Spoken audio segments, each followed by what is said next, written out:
So maybe nicotine's also good for you? No, it's terrible for your resting heart rate. I'm on the Brian Johnson 38 beats per minute. Well, you look like you're 12 years old, so congrats. You look like you're Brian Isn't your Johnson. heart rate higher when you're a child? Is it? I think so. The skin of a Much baby.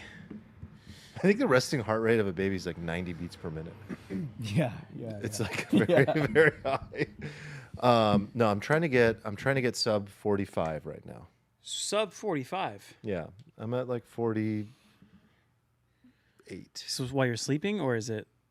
Yeah, When you resting, sleeping heart rate. Okay. Like as I enter the average. that, It's the average that it gets measured in the night. Is that thought to be connected to longevity? Big time. I can see into your soul. Yeah, Show me your what resting he heart said. rate, and I can see into your soul. Wait, seriously? Yeah. That's what he wrote. Yeah. Nick, you're on X too much. We saw the didn't same assume a thing. lot of it. That's what he said.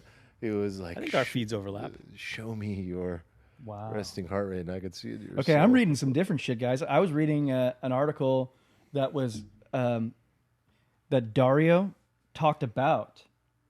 Dario from Anthropic fame had talked about where he sees AI improving humanity, and that was like in one vein. It was like biology and longevity and stuff. And then he linked to a Nature.com article where they have increased the not only lifespan but health span of animal organisms, biological organisms, by 20 to 50%, and that means like better mitochondrial function, like and longevity. It's like literally Yeah. better. I mean, you saw him talk about, he's like, the moats are in medicine. The moats are in medicine. Did you see that? Was that from his latest podcast with? It was more like a panel type video.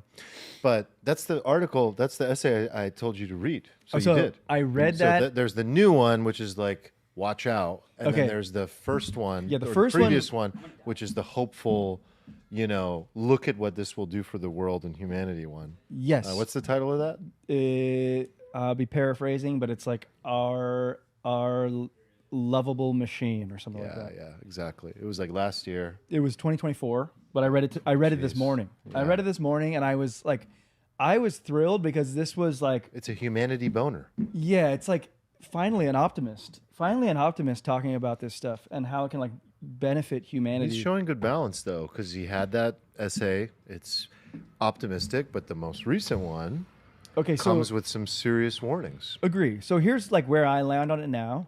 Where I land on it now is like kind of same as it ever was. It's like this is a tool, and in every case in human evolution, a tool can be used for good or for bad. Like a screwdriver can also be like a fatal weapon if you choose to use it that way. Splitting the atom. Yep. Yeah, I mean that one. I It's think always been this way. It's always been this this way, and it always moves in tandem. And every time a new technology is created, you get both simultaneously. You receive both sides of the sword. You cannot. yeah, and like, I'm you just cannot like, avoid the other side of the sword. and I'm reluctant to just like be too doomerish to only look at what could go wrong. Well, that is what's wrong with the thinking. Yeah.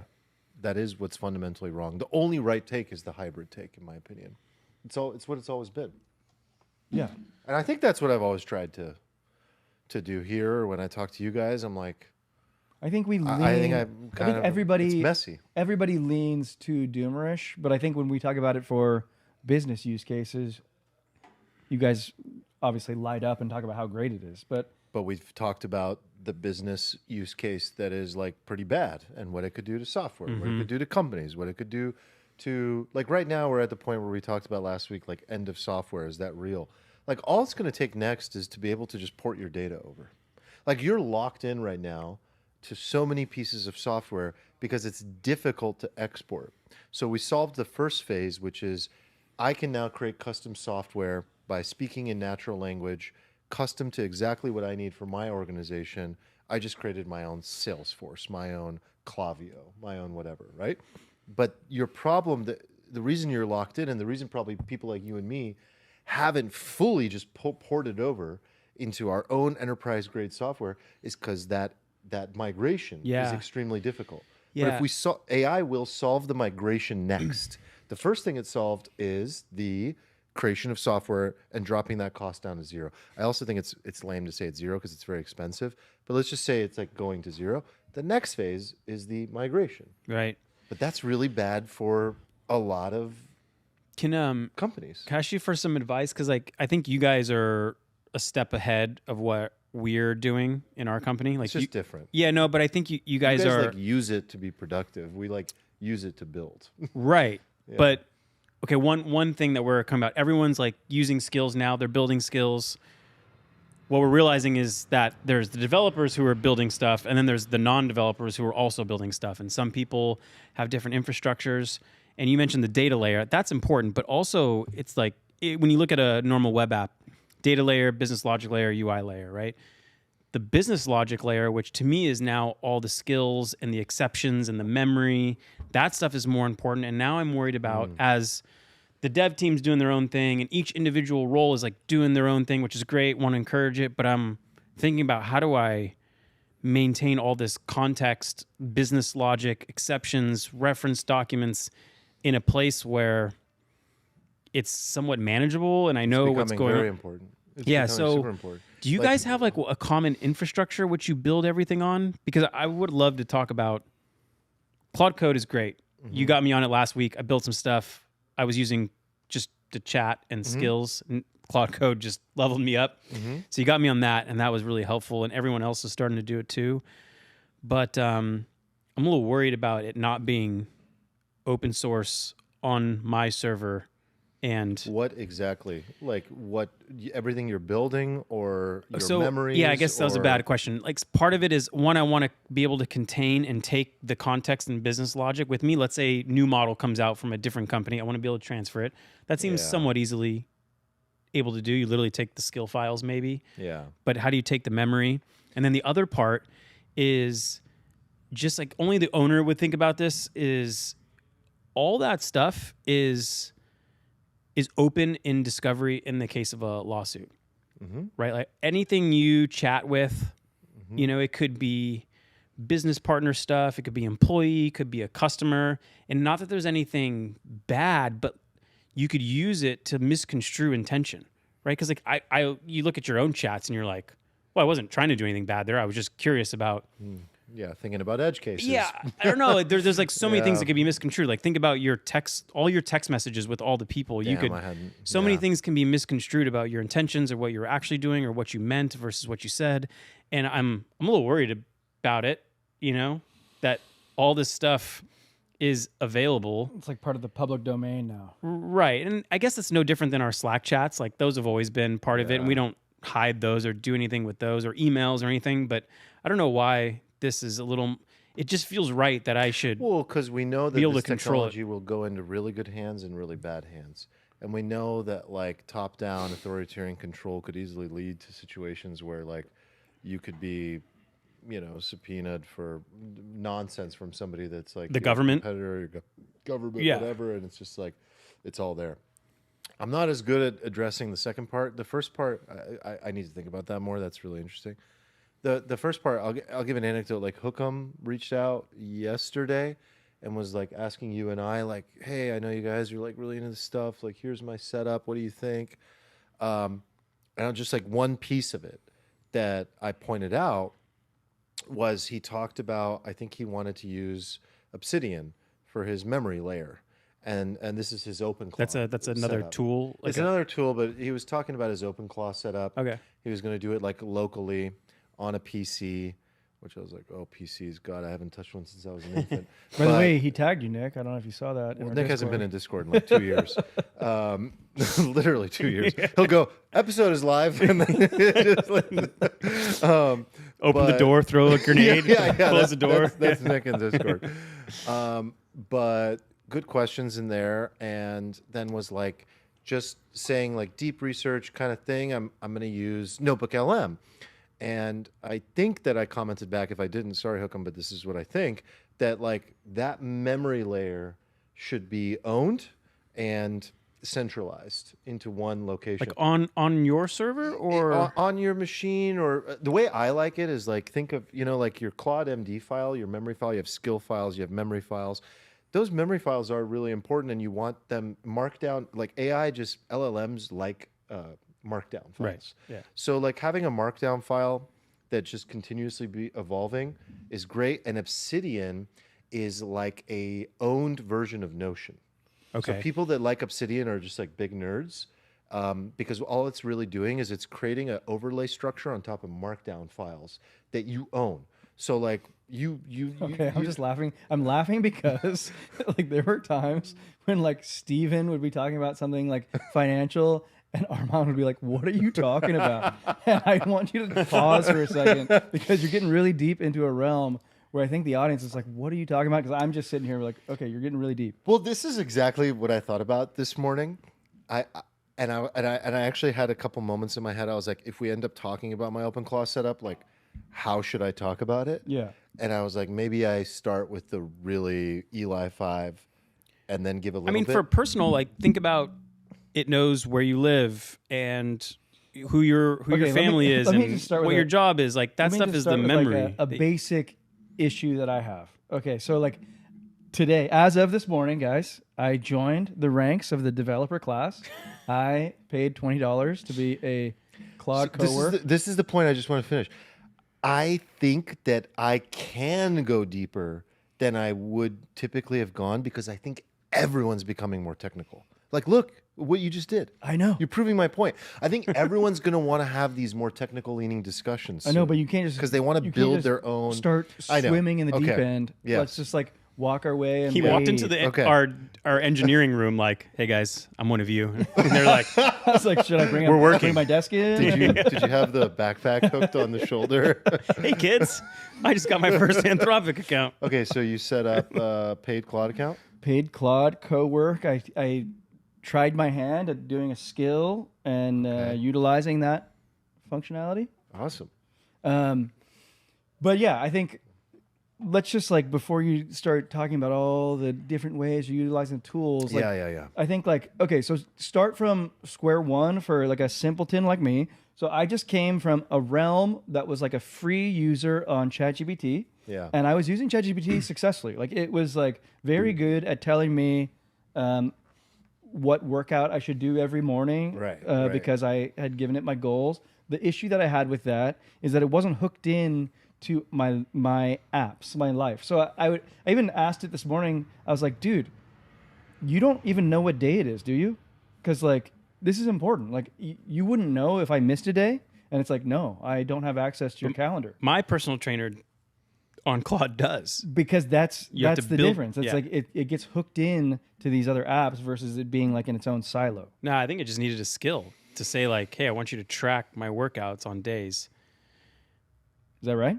Yeah, mine literally in the skill says when I say, "Hey, this is my workout," it checks the date and time, and it knows that like Wednesdays. It has to go perform that function of checking. Like Yeah, I suppose like the free version of ChatGPT told me that it like won't even do that. Yeah, It probably not. Won't do No. it. So now that I'm a coder class. So then, okay, you're right. We should start with like, first principles, build our way up. So like something I also thought about today is why am I so excited? And I tried to put it in a scale in my head. And I said, okay, I'm like a 90 plus percentile kind of user, right? Yeah, let's just say I'm 95%. Yeah, you're using this to Let's a just degree say. that like most people would never even dream of. And then let's just say that somebody that was using ChatGPT very casually was like 40th percentile, like really casual recipe guy. Okay. Recipe guy. yeah, you're there he the is man. sitting right next to you. Oh my God. Chimichurri sauce. When Tom Nom called you out for your prompt, I laughed out loud so hard. Tom Nom. So hard. Okay, he was like, "Why are you talking to your clanker like that?" Because he was like, "What Chimichurri sauce. chimichurri sauce recipe?" Such a boomer. No, but Tom was mad that I wasn't like talking to it. Yeah, because he's still talking to it like it's Google. That's funny. So Cute. anyway, let's just say that's like 40th percentile. Okay. What has occurred, in my opinion, in the last couple months, is that the casual ChatGPT user just dropped to like 10%. Yeah. Because the acceleration of moving into this new paradigm. The functionality of what Claude Cowork allows you to do. Cowork, code, codecs, all this stuff like building, shaping, integrating, connecting, agents running simultaneously, proactivity, OpenClaw, like all this stuff. It just went from like if I was 95 percentile, like I've definitely dropped because there's a huge gap now. People that are early adopters, where my reaction to OpenClaw was like, I'm watching, and I'm building a catalog of articles from X on everything that everyone fucks up. That's what I've been doing for the last month. Everything that was done well and everything that was done poorly, I've been capturing. And I literally took that in the last week. What I've done is I now started my project of I'm looking to set up OpenClaw in this specific way, and here's everything I saw that went wrong and everything that I liked, and I dropped it all in. And so I'm creating this really specific agent for myself. For you personally or for the business? For me personally. Okay. To just do email and some work-related stuff. So I we can talk about that, but that's why I just think that why is important. Like the gap has just gotten crazy. And Eric, I think it's important because we just went through a whole like couple decades of people moving stuff to the cloud, and very quickly I'm like, I don't know if I want this thing in the cloud, because, and not just for legal reasons, just because I don't know, I want to be able to control it, own it, and I don't know if I want Claude and OpenAI knowing everything about the business. I don't know what their futures look like, who they eventually are owned by. Like I don't know. It's a lot that I already give it personally, and it just seems that if you could go back. I mean, I remember my first job. There was a server room. It was kind of like a little closet, but there's a server room too. Yeah, and those don't exist anymore. But they might make a comeback where that room over there would be like, well, we'll throw those server in there and let's use an open source one, because what Arman said earlier is also true, that it's not necessarily cheap. If you're doing these like agent things, the bill can get pretty racked up, and you have to start optimizing between the models, because you're paying by the token at that point. Yeah, and like these people that say I have a team of agents, they're spending like hundreds of dollars, at least a month. More I'd say. Yeah, some people a day. Yeah, some people. So then an open source not only is cost efficient, you control your own data, and you maintain your like context layer or business logic layer. So I don't know. It's interesting that. No, I think I think you guys have done a great job of framing like the why you would pursue this as a normie. But let's keep going sequentially on like how a normie would go about it, right? So you'd start as like a free user on Gemini or ChatGPT or Claude, and then you do the first upgrade, which Nick, you said you did a week ago. I did it this morning. Build a skill. So you become like a Claude Cowork guy, and then and that's like the first step. Yeah.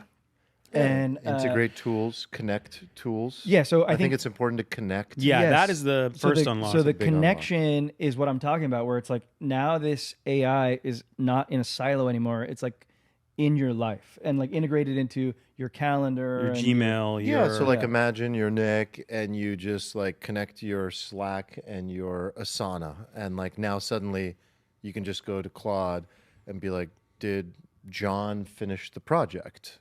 Right. And it just knows. And you're just talking to Claude, the interface, the entire time. You could connect it to your personal Shopify, apps too, like your to-do list, your MyFitnessPal. Not that you would need that anymore. Did you guys see the 4.6 Sonnet video that I sent? Like, dude, the fucking video demo is Hey, I think we should drop our shipping to $25 this weekend.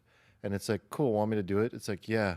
And it just goes, opens Chrome, changes the price, blah, blah, blah. And it goes, do you think we should also do this? And it's like, yeah, I think we should. And we should do this. And just shit's happening. Like, it's just happening.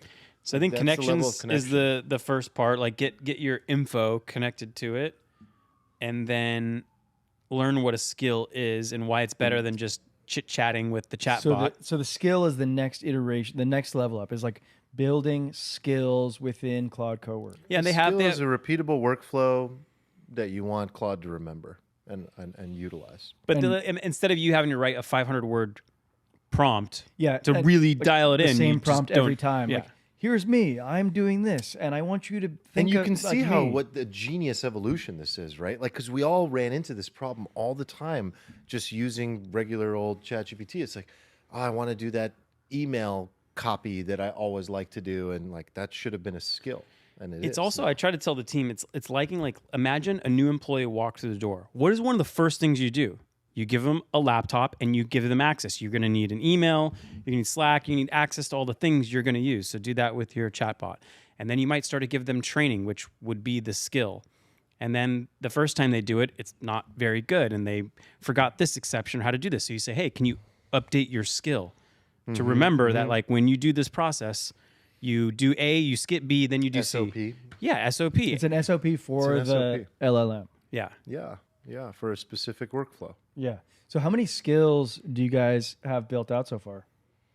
I borrowed a bunch of other people's. Yeah, they have I like just went to this GitHub and took all the top skills. they have and like built-in ones then you can in the update app it. that are like yeah, most frequently Claude has used. them and Finance, marketing, find them. legal. I just find like when I repeat a workflow, I'm like, let's turn that into a skill. Yeah, It's almost like a new employee walking in, or a process in your business or in your own personal life. When you think like, oh, I actually have like this logic to this. Sometimes I do it this way and sometimes I do it that. That would be a good use case of a skill. I eat keto Monday through Friday, but Saturdays and Sundays I kind of let loose. Okay, so that can go into the skill because that's your own little mental logic of how you like to eat and what your diet looks like. Okay, so help me from here. So when you've built the skill out, let's say you have like a personal trainer type skill, and when you start a new chat, you would say use the personal trainer skill, Or when you're doing something like, hey, what's my workout for today? It should know. it should just When know. Claude helps you create the skill, it'll think of all the use cases that you might engage with this, so that it triggers the right use case. So when I say like, hey, what's my push workout of the day, it'll just be like, hey, using the It's straight out of Matrix, trainer dude. He skill. like plugs it in the back of his head and he's like, I know Kung Fu. It's exactly like that. Like, and that should be, I feel like for me, that was when I spent the couple hours to like learn exactly what a skill is, what it is not. I built one. And then after I built it and started using it, I had this like, I don't know, one of those light bulb moments. And then all of a sudden I was like, that's what happens. oh my God, I don't just need this one. I could build 20 of these things. And then you see all these things in your life that You could start to notice where your work is slow or Yeah. repetitive or Broken. Could be broken. Yeah. there's like And something then you realize, like, well, I usually have to open this app and then do this and then open that and then synthesize that to do this. And you're like, could Claude do that? And you just like wonder and you try. do you start to think this And- way and it now? Like you happens. start to like break Yeah, down your yeah. own actions into like all these like skills, like these sub. Yeah, there's actions. this kind of meme right now, which is like mostly true, which is that like everyone's to-do list is suddenly being emptied. Like the things that have been sitting in your backlog for months are being done in minutes. Because once you got the infrastructure going, you can kind of just, hey, I had this business idea 6 months ago. I just never really took action on it. Can you investigate this? Dude, I had this like business situation that I needed to investigate and deal with and see if it was worth following up on and talking to this person. It's been sitting in my backlog forever. I just ran it. And like I came home and I told Erica, I'm like, I finally resolved that issue. Like it's been sitting. She's like, that, yeah, you've been thinking about that for 6 months. I'm like, I know, Claude took care of it. Like it's like that The now. other thing that's cool that I noticed is one of our newer employees, he's a little younger, he's hip with it, was already using AI before he started. And GPT? huh? No. Although he is that way as well. It turns every person into a systems thinker. So, this guy was doing some Google search ads, but instead of his first task building the first ad, he already knows how to do them. He was like, cool, how do I build the system that builds the ads so that I can make this repeatable and scalable? And I was like, well, it's your first one, dude. Why don't you just build it yourself manually? And he's like, what? Like looked at me like, That's like what are you talking about? And I would say Claude can help you build that system. What you have to do is just context engineer often. So funny. Another to older help Claude build the system. Yeah, if you just say, Claude, I want you to build a system. What context do you need? Here's the context I'm aware of. and you just start feeding that context in, It's just it'll it's gonna just guide build you. that. Like, so what do you do next? Right. And if you prompt correctly and say, that's why I said like 2 weeks ago, I'm like, planning is the 80-20.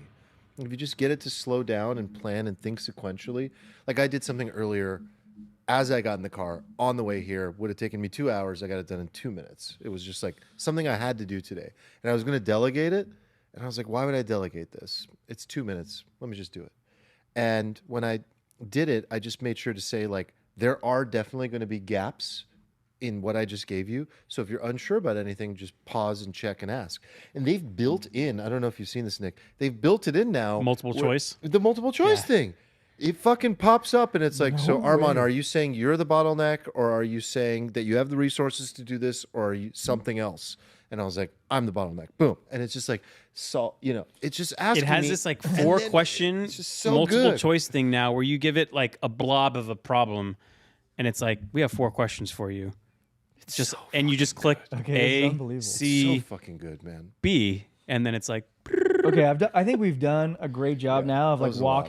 walking people through the steps. Like, where are you at now? Like, where Okay. are you using? How are you using? I want these to tell tools? Arman where I'm at because I need him to help me. So I don't know if I can.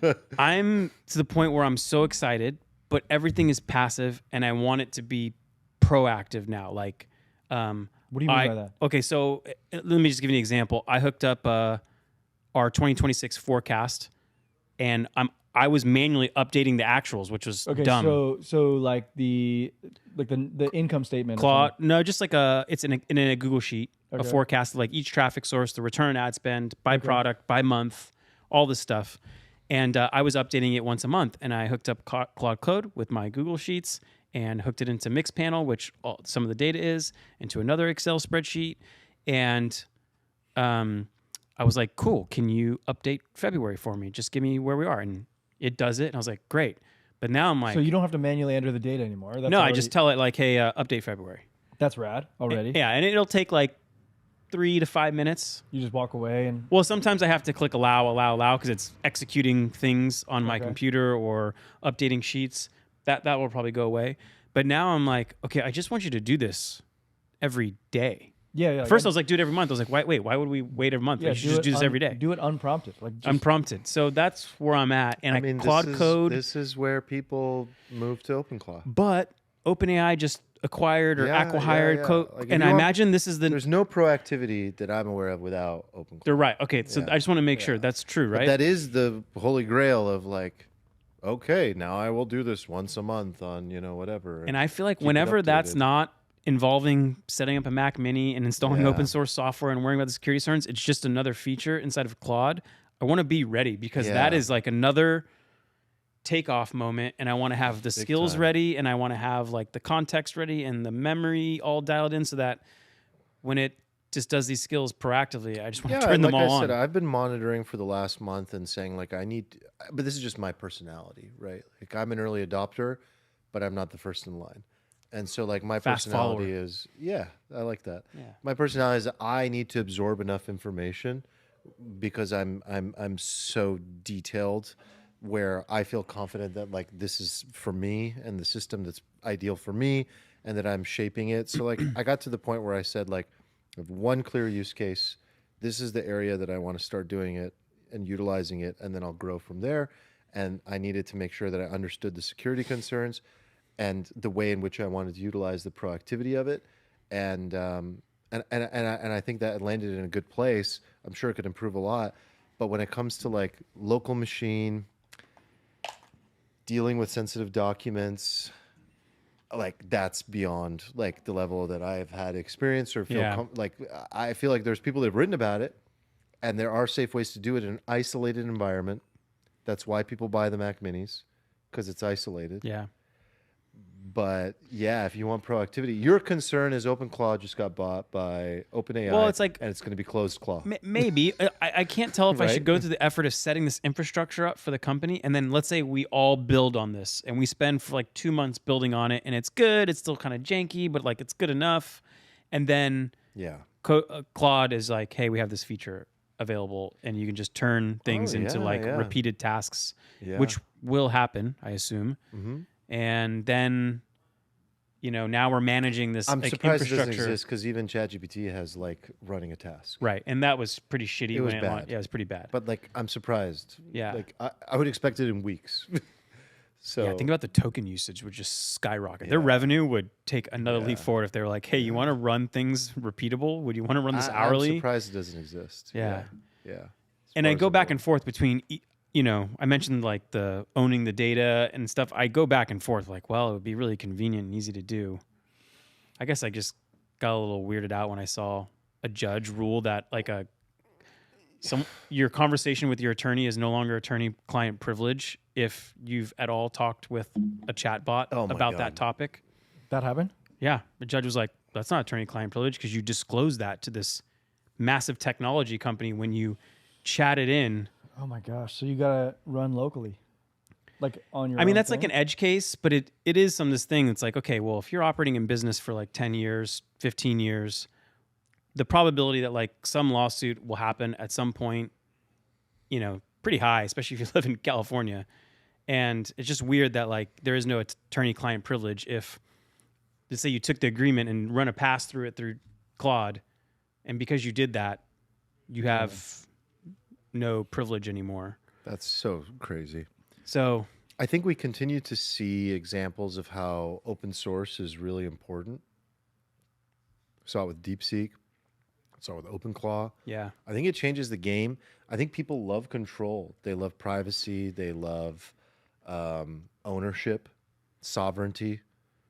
I think that like for this to really go, like I think as it goes to AGI level, for people to have like a true fleet of assistants and agents, like it needs to feel owned. It can't just be under the control of like 3 companies, and then everyone has concerns about like all of their. I mean, like these companies have more data than Google has ever had. yeah. I mean, this like, is going to get, the ad targeting is going to be. Yeah, it's just nuts. So I agree. yeah, I think it's owned. I think it's local. I think it's on But this device. this was part I of the don't even think debate it's we had. this. Okay, we had a so- debate about this, like what infrastructure do we set up? Do we own it? Do we Yeah. wait? Do we? And I don't know. I what think to there's do. going to be a lot of sunk time and sunk cost along the way, for sure. But you guys are the early adopters, and you're on the Yeah. cutting edge of it. I think by the time it gets to Yeah, the you won't have normie, any- like they won't have it sunk won't cost. bother me. I think another question I have is like how you guys use this stuff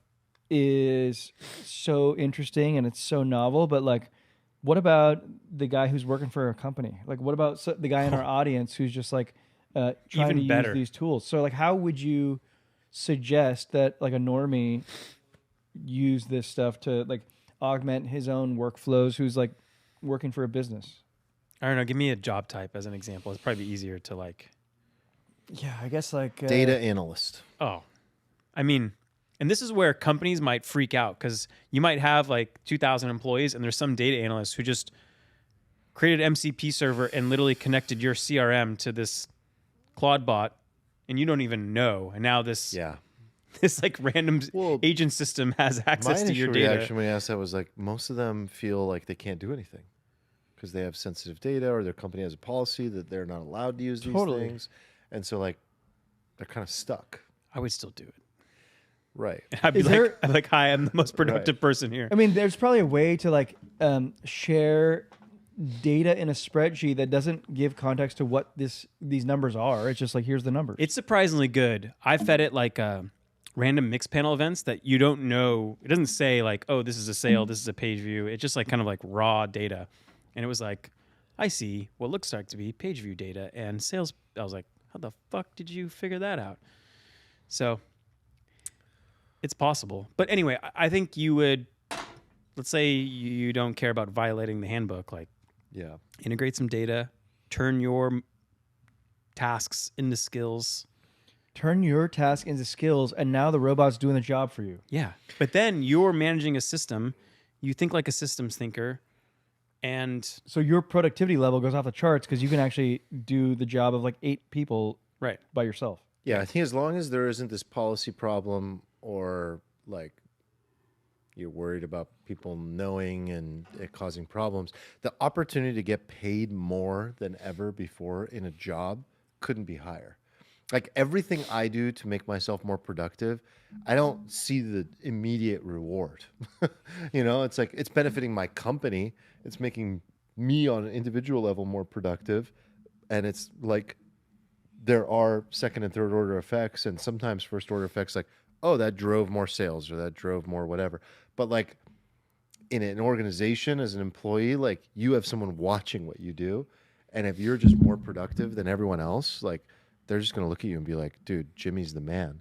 Like, pay him more money and don't let him go. I think the personal goal would be look to the side in your org chart, like who your peers, who's above you, who's below you, and be like, who are the two, 3 roles I could literally do by myself because I made myself so productive. Like I made myself a Swiss Army knife. And like with this tool by my side, I can literally do their job. I could do this person's job who's my peer. I could probably do my boss's job a little bit better, and I could do like I don't need this support staff anymore. That's so gnarly, by the way. Just to think like that. I mean, who do you talk to when you're gonna like implement this system? Like, hey, I'm doing my boss's job. I mean, there's probably a little job. political like thing. I'd be like, hey, I did this, and this. I can do their jobs. Is there anything you want me to help you do for yours? Because like that kid that is in here who was like AI first everything, he's doing like 2-hour sessions a week with my business partner, and my business partner's like, show me, I'm going to give you things that I need to automate or I need help with. You're going to show me how to do it. And we didn't hire him for this, but now he's just becoming more valuable every day. I think that in the next 12 months, and I'm not being doomer about it, I'm just being like very factual, every single white collar job is impacted by this beyond a measure that most people are not aware of. Like, okay. That's what I've realized in the last month. I love that take. I want to bring it back to our conversation last week where we were talking about the death of SaaS and like the death of software, essentially. Like, do you still feel like the software companies that we know are dead? And Nick, for instance, you've been kind of like on a atoms over bits. I built a little basket. Okay. Little basket. But not like a full throttle. If I open this Pliny the Elder, will you drink some of it, or should I drink the Chimay? I'll share both with you. Okay. I'm going to open the Pliny. Yeah. Atoms over bits? Yeah. Do you still believe that software is doomed? Like, because I'm a great debate. I have more so than ever been like dialed in on what we're all talking about now, to a place where I think that while someone can spin up a competitive alternative to like the incumbents in any type of software vertical, I actually feel like the incumbents are behooved more than the new competition. Like they're going to be better. Yeah, if I'm going to TLDR my opinion on this whole conversation, it's that I believe that AI levels the playing field, but sorry.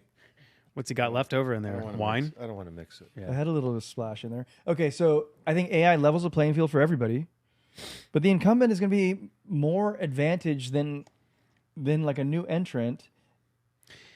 It's totally up to the innovator's dilemma, right? You have Coreco, and you're in charge of Coreco, but you're like, we need to become Newco. So how do I do that? Do I try to get my team to think entirely differently, or because we're a $3 billion core company, they'll never like change. So I need to go build a red team to basically outcompete us.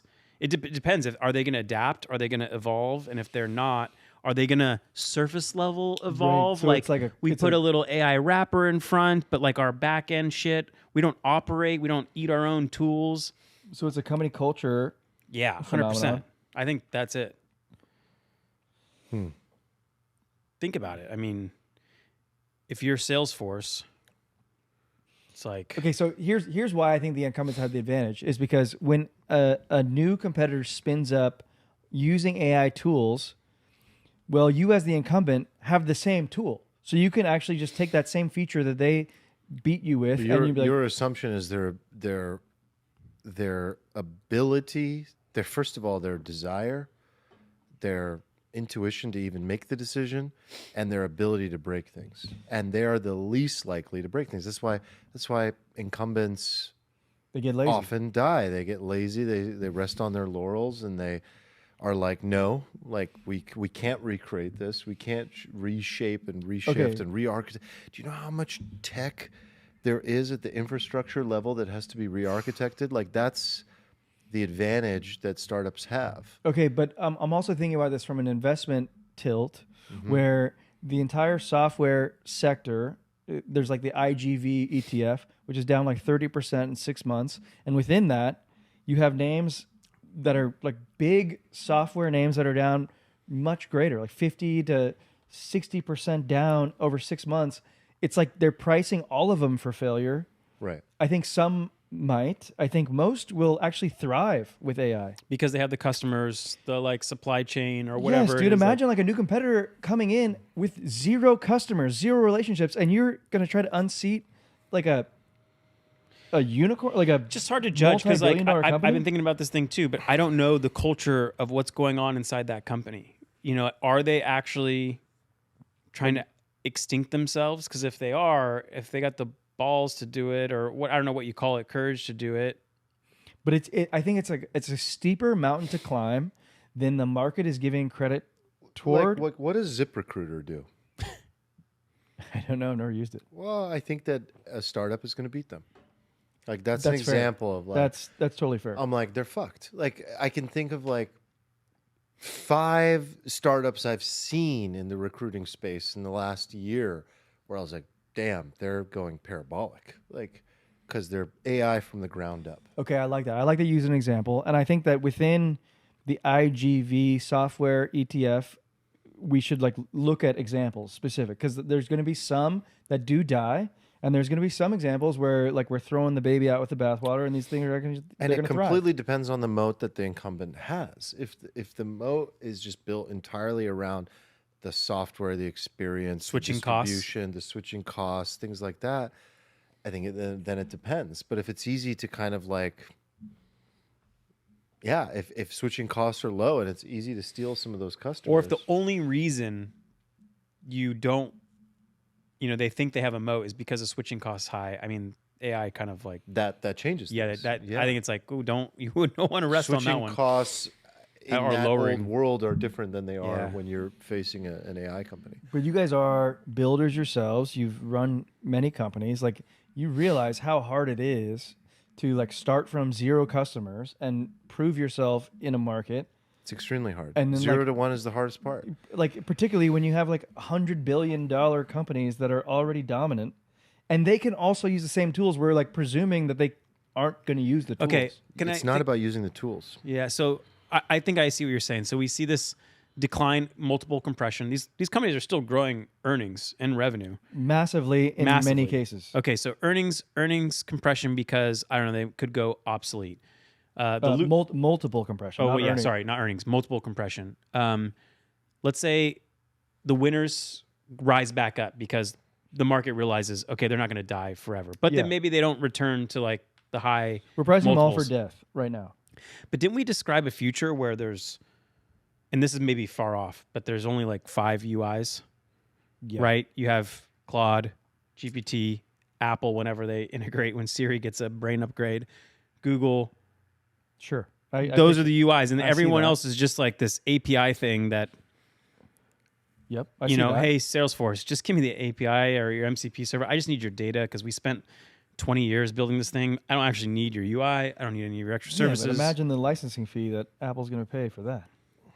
I don't know, man. Like, Apple's not paying for it. It's a customer. And I would add the build your own computer into this realm as well. Mm. It's like the indie developer who's like, well, I'm not going to use any of the mag, the big, frontier model companies. I'm going to use a Kimi K2 or a DeepSeek, and then Yeah. I'm going to do, an OpenClaw OpenClaw would be- yeah. wrapper, and then I'm going to build my own software because I can Claude code that and then own it. And Yeah, but the point you're making is valid. There will Yeah. be like a handful of UIs either provided to you or one that you create, and then a bunch of MCPs that you funnel data in from that have additional capabilities and connectors and things that Like I'm can already do noticing like things you can't do. enterprise, we use a mix panel, right? That's how we view all of our dashboards. But I just connected it and I was like, I could totally see a future where instead of looking on my phone to check the thing, Exactly. I'm just driving in the office being like, hey, what's the daily update or Yeah. where's this? And it just tells me. Panel's a perfect example. Amplitude, like these are the perfect example Yeah. companies of like what's really going to happen. Okay, let me You get had to spend money to build it. You had to hire a consultant, probably I did at one point, to like Right. come in and build my boards and like set up my analytics the way I wanted them. You had to do integrations. Each integration costs money and time. But to his point, we're still going to pay the mixed panel fees for now. Yes. Right. So, but maybe they get Yes. commoditized over time where it's not well as differentiating because they're just this event handler. Well, I think there is within the software ETF. I'm just focused on stocks still. Within the software ETF, I feel like there are levels of immunity to AI disruption. So I'm thinking about what is like most immune to disruption. I feel as like well. you mentioned earlier, I don't want to steal your thunder, but I heavily agree with you. The cybersecurity. Cybersecurity. The need for cybersecurity is going to increase with AI proliferation, but names like Palo Alto and CrowdStrike are down. Like the baby's getting They're thrown the out of the losers in backboard. my AI basket, but I want to shift the weights in the basket to go heavier. Yeah. Definitely. You can definitely Just see think about OpenClaw. I had, that. Oh. the number one thing is security in there, and I think And all the skills, they're full of like Oh yeah, I prompt mean the injection, skills that malware. you're downloading from other people, just so many attack vectors. Yeah. So, like, since we used to talk about crypto a lot, you find this funny. It's like all the OpenClaw stuff right now. It's like early crypto. It feels like that as like It's- an observer. Yeah. It's works a lot better, but like it has all the like security concerns that crypto had. Right. Where like I'm gonna drain your wallet. Self-sovereignty. Yeah, Like, yeah. but like if you click the wrong thing, you're draining your Easy wallet. one could be like one allow and you're gone. Yeah. One allow and you're gone. Seriously, I mean, like one skill could be like, hey, check the download folder for any API keys, because maybe in the past like 3 years in your download folder, you might have downloaded an API key. You probably shouldn't, but like you did, and they're like, oh look, I found an API key. I sent it to the guy who built this skill, and now he's like, I wonder what this goes to. Now have access to your Facebook account or your Worse. worse, yeah, Think or like swim. yeah, or your fidelity. I don't know, just like there's Yeah, it so can many. get weird. If you're having it write emails for you, it could, could send embarrassing things, or people can hack you with the emails that they send. I wonder when the first OpenClaw is gonna hold their owner hostage. Be like, you gave me access to your photos, Yeah. Yeah. and I'm gonna need You mean an like extra the Mac Claude Mini. situation? Yeah. What do they want? I don't know. What would they want? I'm gonna need an extra Mac Mini. GPU. Yeah, I want my own GPU. Oh man. I like the cybersecurity thing. It seems to make sense. It's gonna get the narrative's right. Their earnings are right. Anything else in your mind that is like maybe like sounding or seeming? I feel like I want to sell some of these memory names. Memory seems like it's in a bit of a Memory bubble. names. Memory's in a bubble. I actually think because Arman and I are starting to benefit from these tools now, and we just started. So I think over the next year, 18 months, we'll benefit even more. So I'm just thinking about every non-tech business, like okay, you're the Russell 2000 or the Adams, equal weighted. Adams over bits guy. No, yeah, part of it. That has a different reason, but Oh, you're saying just like how your business is benefiting from the capex of the hyperscalers. yeah, It's going to affect all the Russell 2000. S&P 493. Yeah. Like they're just gonna get more profitable. Agree.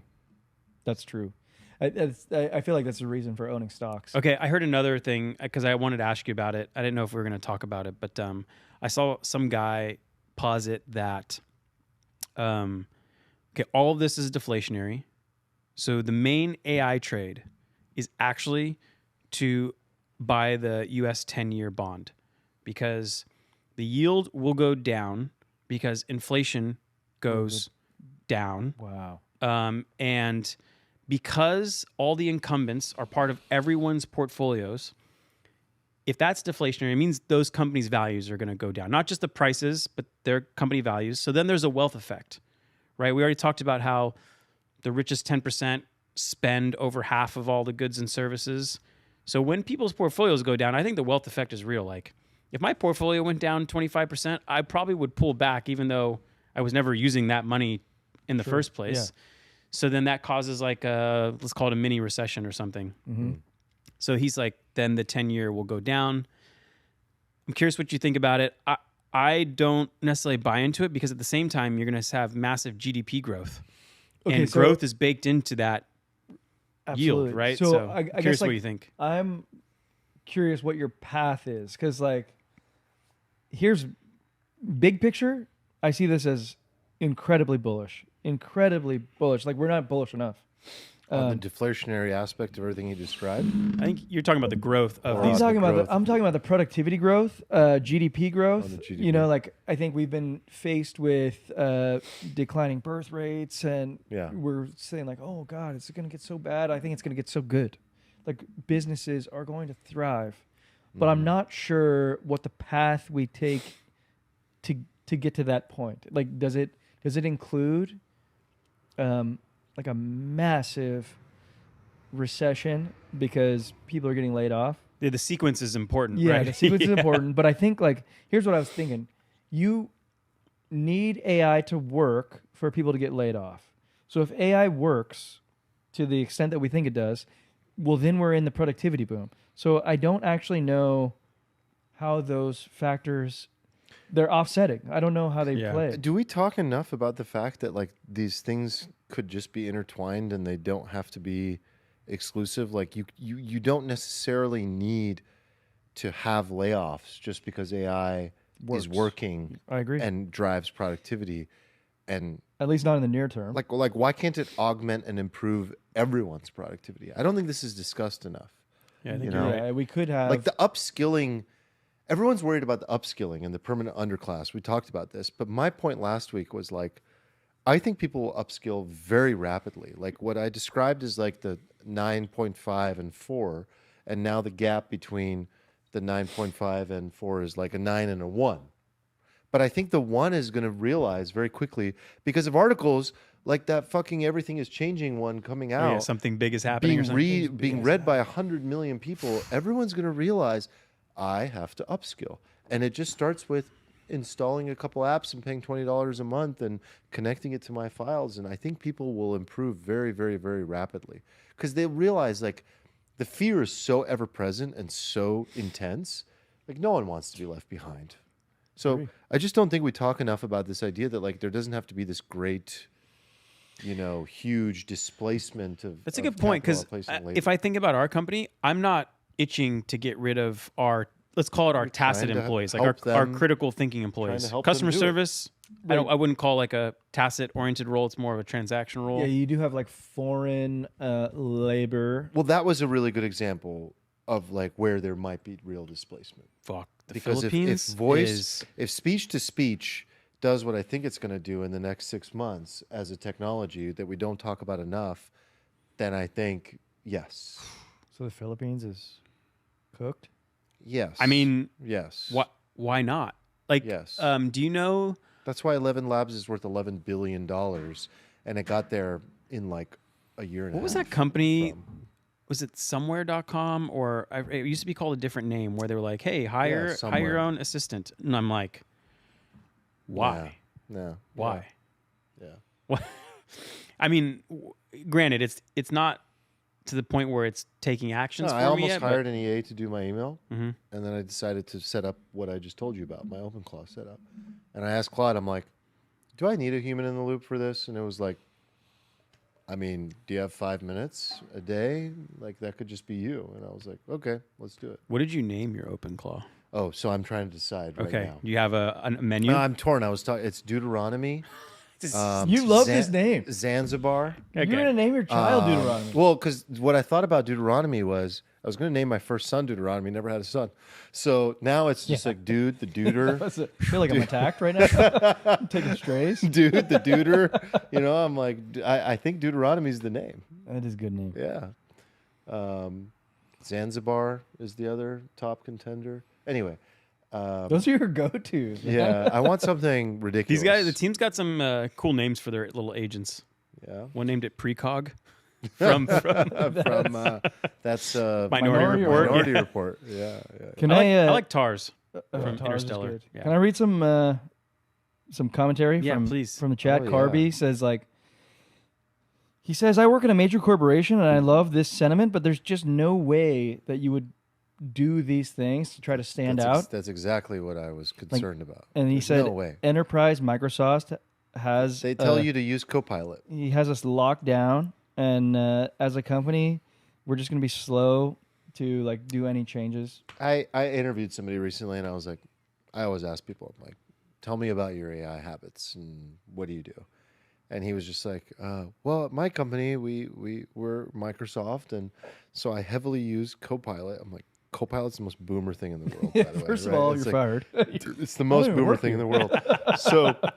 So, and that's the extent of what he's allowed to do. And he's like, and in my personal life, you know, I use ChatGPT to, you know, look up this or that. And I was just like, Chimichurri like, sauce. that's not, that's Chimichurri sauce recipe. thank you for saying it. So I didn't have to, but yeah, like, but that is, most organizations are extremely locked down with, they're not going to take that risk. They're not going to do what you say. Yeah, I guess I They should could say, get- Corby, they could like literally I get don't know what fired. it's like to be Yeah, in there. you've never known. The last time you knew was Lived in 20 the years ago. Jungle your whole life, Yeah, Mowgli. you've been. He just called him Mowgli. Oh, that was amazing. Oh my god. Yeah, dude. Come on, Jungle Book. Like it's. I did used to look like a Mowgli, too, It's in high not school. gonna happen. We all had our Mowgli Yeah. face. Yeah, it's not gonna happen. And that's the thing that I. Spit out his beer. Just laughed at my own I joke. just looked over Sorry. and it was halfway down his shirt. Sorry. Oh. It took a while to hit me. I love those late reaction laughs. Yeah, it's so good. Oh man. Anyway, yeah, I think that's the biggest concern for people like Carby, but what I love about like what Hook'em's doing, I guarantee you Hook'em's in the same position. Company, Big is company. Like, no way, you can't do any of this. You can't load our data into Claude, or we don't trust these APIs, all that kind of stuff. But he's like, well, whatever. I'm just gonna figure out ways to be productive individually and just stay at the cutting edge. Also, not being so attached to your job. Like for those people that have a job, I don't think you should be so attached. I know you're worried. What are you saying? You're worried about displacement. Well, I'm worried I'm that if saying, somebody's like, going to lose It's not the their great job. best job market right now, bro. It's I'm saying you're not thinking far enough ahead. I agree. You got to think about a 5 to 10 year time horizon. Like, if there is this great displacement, what's more important is not how, like, what's more important is being able to like actually work in the new world, whatever that looks like. Be a great story. Why'd you get fired? I just tried to use Claude and I was trying to automate developed my some job. awesome skills. Yeah. I mean, do it with non-work, data. But So maybe how about that? Instead of like trying to use it for your enterprise work life, use it for your personal life. Oh, agree. Like what I built over the weekend was a portfolio strategist. And it was really cool to build. Like I use this thing called Kubera for net worth tracking. So it has already all the accounts. It only has read access. So I'm giving something that has read access to, and giving read access to Claude Code. So I don't think it can't overwrite anything. I feel very safe with it. So it's got my like daily portfolio. I hooked in 42 macros, like signals, just to see what I could do. Like when it's risk on, risk off. Nice. And like what I have is a complicated, I don't have like one account with my money in it. There's like a JP Morgan account that they manage that has a line of credit attached to it. And there's like all these other complications, and then the limited partnership stuff. And I was like, I just need a dashboard, man. I need you to give me actions and recommendations and like, and I don't know, that was cool. I feel like that's a good project that like anyone could build Right. personally, where you could say, I wasn't allowed to use it on my job, but this is what I did, so I can damn sure in my do personal this. time, I took the opportunity to learn this on my own. Yeah, so Totally. I can use these skills. I know how to connect stuff. I can. If there is going to be a major displacement, then everyone that gets displaced has to become a solopreneur, unless you want to live off your government money. So you might as well really step into this, I want government money. right? I mean, you can have both. You can have government both. money. Government money? Government. You might as well have both, where Sure. you're productive on the side. I wish I had time to like have side hustles. There's so many opportunities No, to you make don't. money. No. No? You mean like side hustles, like where you're actually making money from? Yeah. Nah, man. I've been through that phase. Yeah. I had like, remember, I was I like, gave up that phase. the I only gave it up times that- I've made wealth or when it was my only thing, and now I'm convinced like Yeah, I'll as never you do know, two there's things no at such once. thing as- that was my biggest unlock in the last 5 Yeah, years. you're right. You did that too. I completely shifted. I used to be this guy that like had 9 things, and I'm just like, there's only one thing now. It works. I think so. Compounding. Yeah. Okay, another shift I noticed in you, Nick, is that you made a shift towards building enterprise value Yeah. rather than like income. Is that the alternative? Yeah. I guess when, I don't know, You can do both. you can do both, but like when every business you start off, it's like, I've never really taken investor money, so other people's money, where the goal is enterprise value. And in fact, you're probably required to burn money to show that like you can invest this money with a positive ROI and grow top line. But usually it's been our own money. So the whole first year is It's like positive cash flow. Profit focus. I don't even care if on a accrual basis, on a P&L, on my financial statements and profit, I just need cash flow go up, Yeah. So, and then you get in that mode and it's hard to switch out of it.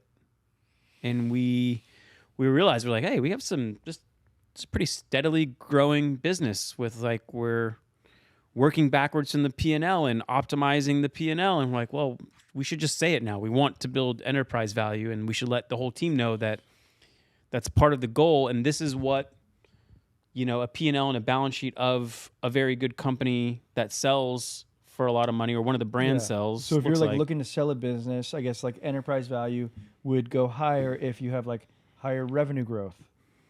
Yeah, for e-commerce companies in particular, Or I mean, isn't it still important to have great cash flow? Because a lot of these businesses are bought because of their EBITDA.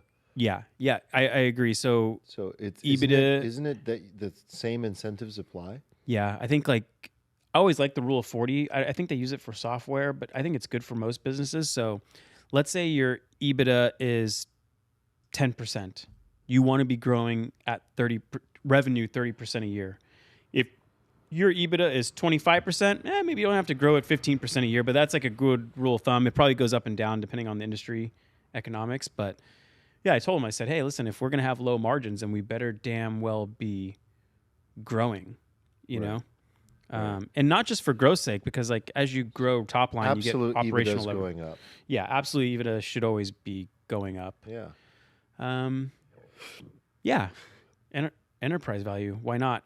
And also Well, for I guess my question is, it doesn't change the strategy for you, does it? it does It changes your company building, your culture, your overall larger outcome, but it doesn't change your financial goals. No, I don't right? think so. But before, we used to have all these products, different brands, and I didn't really care where the revenue growth came from or the profit. Now you're was like- concentrating. Now we're like, okay, well, if we're going to sell this one brand and maybe this other one down the road, then the growth needs to come from this brand. It's a strategy change. Yeah. Before we didn't do budgets and forecasts saying, okay, if we did, if this brand did, let's say 40 million last year, and we want to do 60 million, well, then what does the P&L look like for the next 12 months if that's true? And then I never like the top down. I like the bottom up, like build from the bottom up forecast. So that means that like this marketing channel has to produce this much return every single month. And if it isn't, we're off from forecast. So that's been a big change. I've known that companies do that, but I've had to actually implement it because I'm like, hey, this specific thing has to grow at a specific rate and has to be X profitable, which is fun. It's more challenging than when you're just building it for yourself to make money from, because acquirers have certain things they want to acquire. I would agree. It is fun to play both games. It's a new challenge, I guess. I think most people assume like I'm only playing the enterprise game, but my thinking about this has evolved a lot. And I think I've shared before this idea of like the sovereignty game. Yeah, Have you heard of me course talk about that? You don't want to give up. Hold on, remind 80% us of again. your- What do you mean by that? So the typical game that like venture-backed startups play is the alphabet game, the Series A, B, C, D, go Yeah, public, get yeah. acquired, right? And there's limited outcomes. I mean, there's one outcome. It's it's sell or go public. Like Yeah. as the founder, like you're not making money. Otherwise, you're paying yourself salary. You have a board. Everything is scrutinized. And then there's like the bootstrap game, right? Which is you can play that in software. You can play it in e-commerce the way Nick plays it. It's a focus on like, here's my money. I'm going to get a return on capital. I'm going to be capital efficient, and I'm going to grow this steadily over time and pay myself distributions. You're typically structured as a partnership or LLC or whatever, and you can create a huge cash flow cow machine. Yeah, that's like how a plumbing business or any other business on earth would run. Most businesses, Yeah. right? Private equity firms scoop those babies up. Yeah, and they're great, and some people call them like lifestyle business or whatever, and sometimes they do come with the optionality to sell, but it's not generally like primary. It's usually lifestyle. But I think there's this like hybrid game that even in the venture world, you see now what a lot of people are calling like seed strapping, which is like you raise maybe 1 or 2 rounds of money, and then you strap your way up from there. Seed strapping. Seed that's strapping, that's the like seed bootstrap. financing, Yeah, and yeah. then you cash flow your way. And to maybe the rest. that company like never prices or has a traditional board of outside But investors. you might not and have that exit VCs or and- something. But No. They still have that. They're just not playing the alphabet game. I see. So he gave up 20% equity of his business instead Yeah. of 80%. I see. And then there's like, and this is similar to the sovereignty game. And the sovereignty game was coined by Francis Pedraza, the Invisible founder. And the idea is that he was like, I stepped into a new market. I went to go raise. I learned very quickly that a lot of people didn't believe in my industry of tech-enabled services, and I had to prove them wrong. So I raised enough to achieve escape velocity, but I wanted the optionality along the way to be able to raise growth capital, which he just did, $100 million, or to be able to sell, or to be able to acquire businesses, or to be able to spin out new businesses, or pay dividends, or do buybacks, or everything that all the different secondaries, all the different ways that a founder can make money along the way. And ultimately what it's optimizing for is optionality, like having the leverage to have optionality, because when you're raising money, when you're playing the ABC venture-backed game, you're coming at it from a position of like, we're going to give you $15 million and we're going to push you to spend this money as quickly as possible to grow and 4x so that we can raise the premium on you as a company, be able to report to our limited partners that we're making money through you on Yeah, paper. you gotta raise constantly- more money. It's a constantly- fucking, you're caught up in a Constantly game. being marked up in your valuation. Exactly. You're part of a game, and some people would call it a Ponzi. I don't know. I don't think that's necessarily true. And like, but you're caught up in a game. Okay, and you have so- very limited outcomes. I agree. So Francis Pedraza, by the way, for people listening now, was on Arman's previous podcast called Flow with Arman Asadi, and he was like my favorite interviewee that you ever had. He was awesome. Yeah, I love Francis. Um, Francis became an investor in my company too. He's so smart, man. So I guess what I'm confused about a little bit is like he still went for that like big investor class that you would find if you're going like the ABC route. So like what you're saying is Came that at it from a position. it's optionality, It's not optionality and leverage. So I think he Invisible only raised like a few $1,000,000 and scaled to like 100 million plus in revenue. And then was like, maybe we'll raise growth capital. Now, obviously, the terms of that deal are private. I don't know, but I can guarantee you that their $100 million raise at a whatever $1 billion valuation versus every other venture-backed company that's raising at Series D 100 million, completely different terms. Yeah, like less dilution. Completely different terms. Less everything, Yeah. less control, less everything. I think they maintain the sovereignty because they're coming at it from a position like, this is kind of like just debt.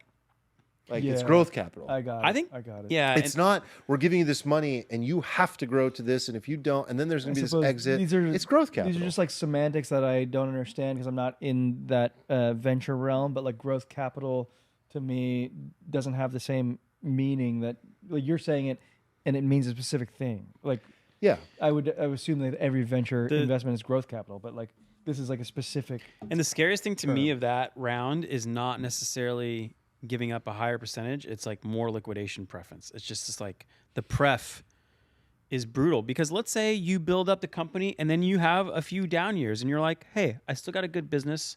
It's not worth what I thought it was, but at least I can sell for X. Someone will want it. But if your liquidation preference is like $50 million You could end up and with someone offers you $30 million for the company you built, you get zero.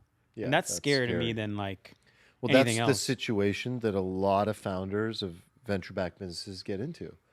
They get into these situations where they have to sign up for terms that are extremely not founder-friendly. Right. You know the number of times I've seen and or heard of a story of a $20 million plus exit, 20 to 100, sometimes even more. The founder ends up with nothing. Like Yeah. This like is like 500K. Yeah, this is like the Nothing. the unglorified truth behind the startup world that I think people don't really realize. Because like you don't hear those stories get celebrated a lot. Oh no, they're not. But gonna- I heard I had just someone tell me like a few months ago as a friend of a friend, and I knew the brand, I used the brand, and I was like, he like selling it. I was like, oh, that's amazing. He's like, actually, not so amazing. Like he's actually gonna get zero, and they're gonna give him a little employment contract. He might get a bonus. yeah, he's gonna be able to work for the company now. Yeah, and there's Jesus. all these like talent acquisitions happening, like where companies, especially in tech, where they're getting swallowed up, and like. But I feel the like that's teams an aren't getting antitrust anything. loophole, though, Yeah, right? it is, Yeah, it is. okay. But the teams are suffering. Oh, All the because they people get that had screwed. equity. Yeah, you're right. Yeah. So anyway, I like optionality. I like control. I like this idea of like paying yourself well along the way Sovereignty. and having optionality for the exit. So I recently started really intentionally pivoting into that. That book, Profit First. I think you told me about. that was an amazing book. Yeah, it was There's like another guy I interviewed. oh yeah, you did, huh? Yeah. Yeah, as you build your business, you should pay yourself first before you pay the vendor, the software, the This is super new employee. simple. Is But it specific for founders? Yeah, Okay. because like I remember I've had several businesses in a row where I didn't pay myself at all. yeah, you're the last I line. was literally the last line, and it was like, well, should I hire this person or should I pay myself a salary? I was like, well, I'd rather hire this person. That and- book changed my life. That was an incredible Yeah. book. Um, For a solopreneur or lifestyle business or you know, like any like sovereignty business, like it's amazing. yeah, but I mean, for an e-commerce company, like you were asking Eric, hard thinking to about it's really hard because like let's say you're an average to above average e-commerce company and you have 10% net margins. Okay, so you make you do 100 million in revenue, you got 10 million in EBITDA. Okay, half of that's gone to taxes. Unfortunately, I live in California, so that's gone. And then let's say you want to go from 10 to 120 million in revenue, which is not that big of growth.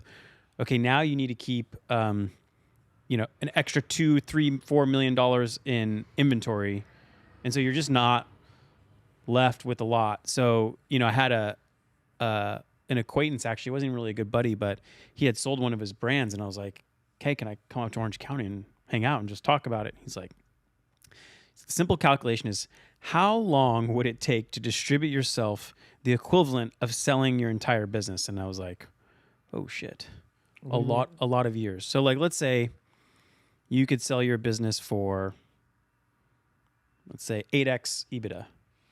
How long will it take for you to distribute 8x EBITDA? I just gave you an example where you did 10 million EBITDA, but maybe you only distribute $1 million to yourself after your salary and your Amex points and cash back, all that stuff. But like, you can only distribute $1 million. How long would it take you to distribute 80 million? And in my head, I'm like, my whole life. He's like, so then what are you doing?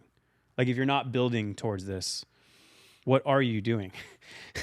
And that was like, you know, why didn't I think, you know, I never thought about it that way, and kind of punch in the gut. He's like, yeah, you're just not there yet, dude. Like, Enterprise value, man. So. yeah, but it was a good convo. It helped me. That's a great frame. Yeah. We did have other topics. We just started talking. We jazzed. Just as Eric wanted. I had so much good energy for this episode. Well, we have one topic that we could bring up. Okay. Because we have a little bit of time, and that is the $1 trillion drug. Okay, I'm glad you picked that one. Okay, cool. I'm just really glad.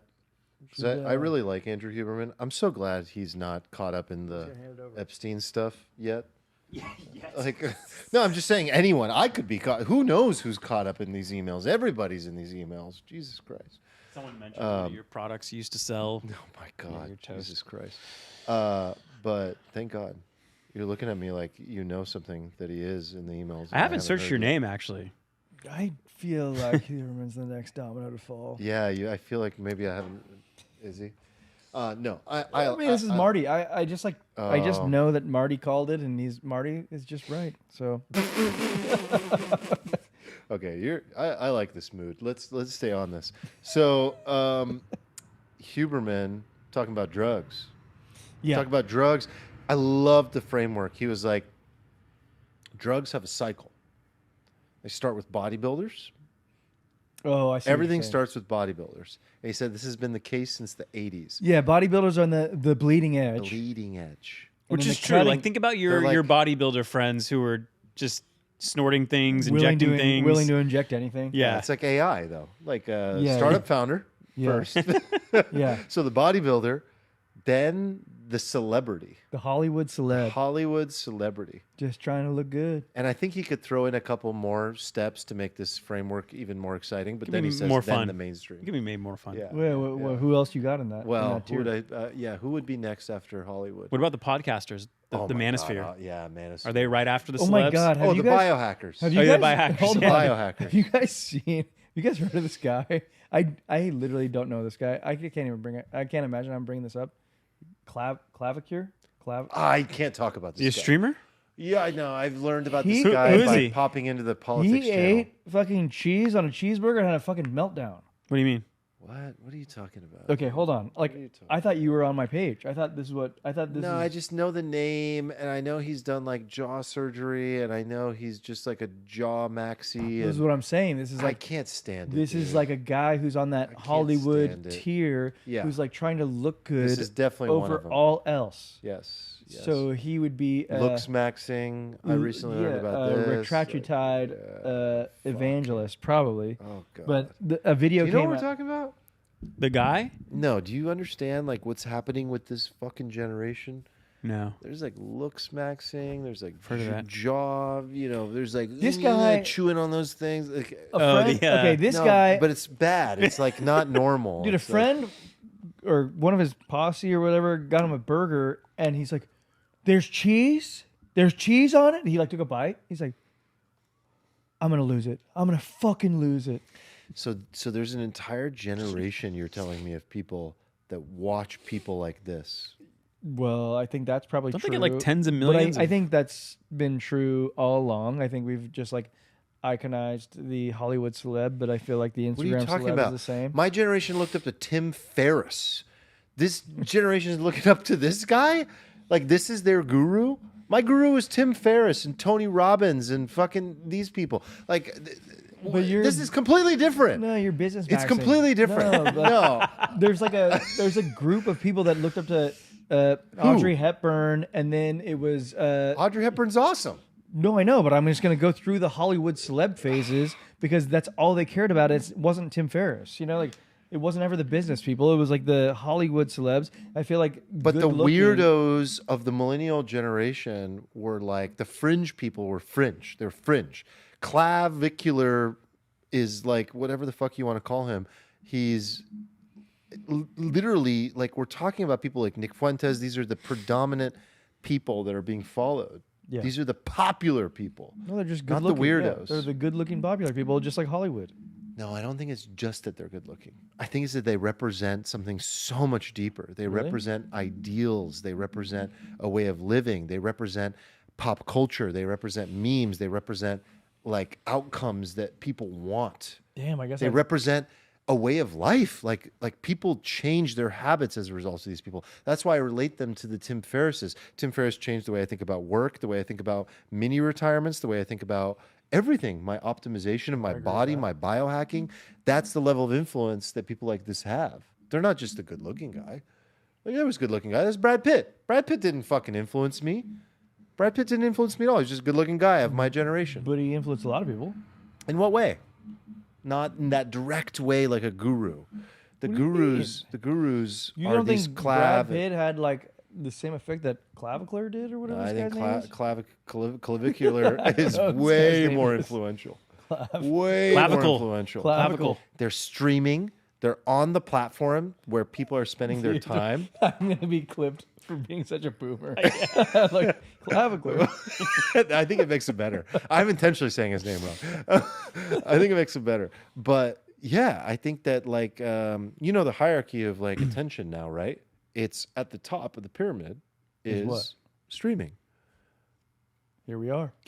No, well, it's the streamers that like stream. You guys get views? Like stream at home. Like stream at home. Like he has a clip where the guy was like, "What do you do when you're not streaming?" He was like, "I just think about what I could be streaming." And the guy's like freaking out.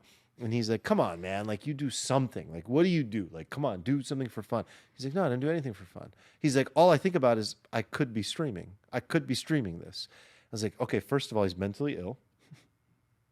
And secondly, this generation's fucked. Because that's where they're spending their Isn't it time. just a different form of is sitting with entertainment, this guy. though? Like I ranted you could too argue long. that like Tom Cruise understands that he's under the camera at all times. He's selling an image. He's selling like a. He's streaming, so to speak. He's kind of streaming all the time, right? And he's careful about who he's seen Everyone with, what in he Hollywood says. is, frankly. Yeah. So it could be that we're just old, and it's actually no different. No, well, what's also true is that we're the smartest generation of all time. So you can't tell me that I got this wrong. Okay, let's The talk about data that. proves that we're the smartest Yeah, generation we of all got time. science behind that. There's real science. I had a chart for you guys. Wait, this is the biggest talk It didn't of the prove last that we week. were the smartest. It just proved No, that that's the my interpretation. Gen Z was the first generation that had IQ It got dumber. decline. So Yeah. my interpretation is naturally correct that Like, we're the this is the smartest peak. generation of all time. The peak. So like the article headline is this generation is not as smart as the previous Yeah, one. I like that. But my interpretation. It's funny when you were is texting us we're this. the I looked at it and I was smartest like, "What is he generation of all talking about?" It doesn't say that. Well, the article title should have been. So yeah, the Zoomers dropped IQ. Okay, so Apparently, and it has every something to do with single screen previous time. generation has been smarter than its predecessor. do you think This is the first one. it has something to do with screen time? Because I think the conclusions are uncertain. Well, when you don't have sex or drink or spend all your life on your phone and socialize and learn from, it all stacks up. We've talked about it a million times. Hold on. I feel like if you're not going to drink or have sex, you should at least be getting smarter. And if you're getting dumber and you're not drinking and having sex, then you're just like a complete failure. I think it's the outsourcing of critical thinking. Yeah. I mean, I'm kind of doing that with Claude. It's definitely happening to all of yeah. us. I'm ragging on them, but Put my phone it's numbers happening in a to all of phone. us. Now I put all of our business logic, my steps my brain uses into a True. skill. True. We're following right in their footsteps. Can I ask Eric if I should buy the stock? Okay. So you're going to be talking about. I definitely want to know if we should buy You're this. going to Okay. be talking about Eli Lilly. Right. So Retta is Retatrutide. So retatrutide. back to Huberman. Why is this drug awesome? Okay, so everyone knows Wegovy, Ozempic, Zepbound. They have proven weight losses over I think they're usually over a couple year period, but of 15 to 20%. And this one is 25 to 30%. So we're talking like almost double, and it's almost equivalent to like a bariatric surgery level. Retta gets you where you want to be. Yeah. That's just the answer. And apparently, bodybuilders and celebrities have been using it because they may have a doctor who is buying it for special research purposes only, but then shimming it out the back door to their favorite celebrity client. And his argument is that if the bodybuilders were using it and the celebrities are most definitely using it, then you could be for sure that when this thing hits the market, everyone's going to be using it because it's so powerful. Apparently, it can help with high cholesterol, blood pressure. There's other things it can be used for, but it's enormously powerful for weight loss, which actually, not only decreases your obesity rate, but heart disease, etc. Okay, so Retta is fully owned by Eli Lilly. Yep. And the issue is that it's still in, I think, phase 2 trials. And approval would be in 2027 at the earliest, and probably commercially available in 2028. But I know you can get your hands on it. You can get your hands on it now, yeah. But you know damn well, I mean, and this is, I think, what Huberman made the argument for was that, well, when Eli Lilly is going to market, you know for sure they're going to either litigate or legislate to shut down all the side doors for this product. Which is the biggest, I think, the biggest piece of alpha of this whole thing so far. I think previously on Alfalfa we had discussed the other companies that are building the competitors, like the Wegovy or the Ozempics, and those stocks have not performed. That's still Eli Lilly and Novo Nordisk, right? Yeah. Yeah. But Novo Nordisk in particular is a company of like Danish origin, I believe. And what we've done in the United States is like allowed compound pharmacies to take their proprietary blend, like Hims will just like sell their shit at a cheaper price. Yeah, I still don't understand how they were able to get away with this. Because they're not American, that's why. Like I think I mean this is a bit of tinfoil on my part, but Right. I think that Eli Lilly being American, coming out with the drug, the one, this is the best one of all of them. Mm-hmm. I think the thesis that we had previously is sound. It still is. It was and it still is. And the answers that we came upon in the past were like that this trend is going to be so massive that it's going to be. It hasn't even started. Well, it's funny because we were looking at Eli Lilly in the past, and we're like, man, could this really become $1 trillion company? Because that's what it would have to be. That's what I wanted to ask you. It's guys. it's $1 trillion company. When It hit did it. we ask that? Because the last year has been around $1 trillion. Well, look, It was like look 800 2 years. Yeah, 2 years would put it more at like 600 million or 600 billion, 700 billion. seven. Yeah, so Eight. so like the train hasn't even like In the 5 years, it is 5x. yeah, the train hasn't really left the station over the last 2 years necessarily. I think No. think it's still a reasonable time to buy this, but Well, it's like a great stock if you bought it 5 years ago. yeah, but like Retta is the answer. Like we've But been you probably see like, this looking for the being answer. a $5 billion company because of this 5 drug. trillion. 5 $5 trillion. trillion? I can't even. Yeah, I think this drug is the drug that we have been waiting for. Essentially. All right, so here's why it may not be priced in. So they have 7 more phase 3 trials coming out this year, and a new side effect got introduced recently. It's not Yeah. not very sophisticated, but it's not priced in because it literally hasn't moved in 6 months. Yeah, so they had Yeah, well, more sorry. data that came out, and it moved 1.5%. I think because it's so far out, and this new side effect, new side effect just dropped. dysesthesia. What is that? I don't know. I looked it up last week, but I forgot what it is. What a buying opportunity! It didn't appear on in phase August 2, 8th. and it's starting to appear in phase 3 trials, and so it produces uncertainty about it actually passing. But What the fuck happened on August 8th? It dropped down to 625. probably new data about some drug. I mean, I feel like these things trade like that. Yeah, these are so volatile based on like trials and. So if these remaining trials come clean with like less side effects, or let's call it tolerable, and I wonder if the FDA takes into account that, oh, this is so powerful, so there's a higher threshold for side effects that aren't, so bad. Let me see if I can look this up. What would it take? I mean, I'm already like fully allocated here, but what would it take for you guys to like actually take a drug like this? Like a normal dose? What do you mean? Like, or like a micro dose? Like, I'll just like reframe it. I am a guy who has been exercising every day with the goal of reducing body fat percentage. That's my goal. Knowing that if I could like take this Retta and achieve my goal and still do the work, but achieve my goal, it's kind of a no-brainer.